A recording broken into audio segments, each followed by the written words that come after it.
সাবেক প্রধানমন্ত্রী 118 শিশুর খুনি হাসিনা না। সাবেক প্রধানমন্ত্রী যেই কারণে খালেদ ভাই বলতে চান ওই একই কারণে তাকে সাবেক না বর্তমান খুনিও বলা যায়। আবার বলছি, তিনি যদি সাবেক প্রধানমন্ত্রী হন বিনা ভোটের বাইরেও একবার, তাহলে তিনি অন্তত জাতিসংঘের প্রতিবেদনে 118টা শিশুর খুনি, এইটা বলতে কোনো দ্বিধা নাই।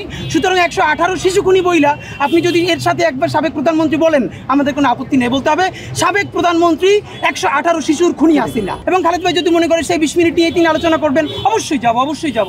আমরা গণতন্ত্র এই স্পেসটুকু রাখতে চাই যেখানে সব মানুষ কথা বলবে কিন্তু সহিংসতা যাবে না। অফকোর্স যাব। আমার নিজের প্রতি আপনাদের কাছে যাই না, মানে সাজেশন চাই যে যখন তফসিল ঘোষণা হবে আপনারা আমাদেরকে ভালো প্রতীক সাজেস্ট করেন, সেখান থেকে আমরা একটা প্রতীক নিব। তারেক রহমান সাহেব বলেছে, জামাতের আমির বলেছে, বা এনসিপির কেউ বলেছে মসজিদ কেন্দ্রিক না, যদি মসজিদের মধ্যে করতাম তাহলেও তো। আমি তো মসজিদের মধ্যে নাই ভাই, এখন রাস্তাও হাঁটবো না, বারান্দাও হাঁটবো না। আমরা আপনাদের মাধ্যমে বলতে চাই মসজিদের মধ্যে ব্যানারটা নিয়ে রাজনীতি নিষিদ্ধ করতে হবে। এখন অনেকে বলা হচ্ছে যে জামাত ইসলাম বিএনপির প্রোগ্রাম করে। আমি তো আমার এলাকায় দেখেছি বেগম জিয়ার ব্যানারটা নিয়েও বিএনপির প্রোগ্রাম করা হয়েছে মসজিদের মধ্যে।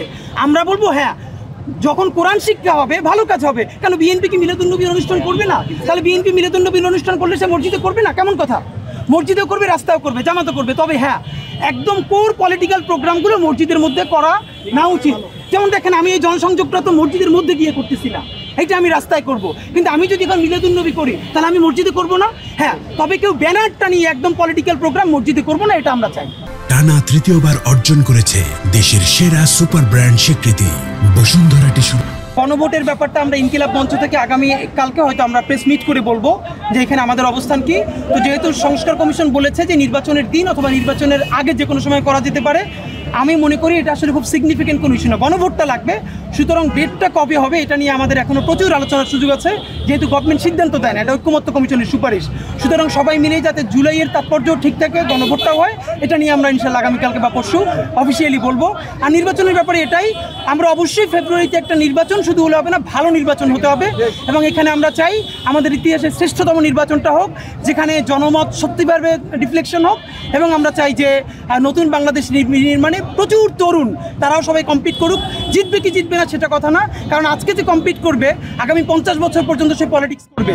সুতরাং আমরা প্রচুর তরুণ ভাই বোনদেরকে যারা এই ব্যাপারে ডিটারমাইন্ড যে সে চুরি করবে না, বাটপারি করবে না, টেন্ডারবাজি করবে না, এইরকম ডিটারমাইন্ড অনেকগুলো মুখ আমরা চাই যারা নতুন করে রাজনীতিতে আসবে।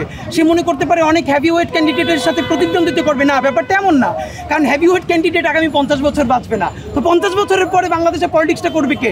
এই যে তথাকথিত চোর বাটপার টেন্ডারবাজরাই কি করবে? না, এটা তো হতে পারে না।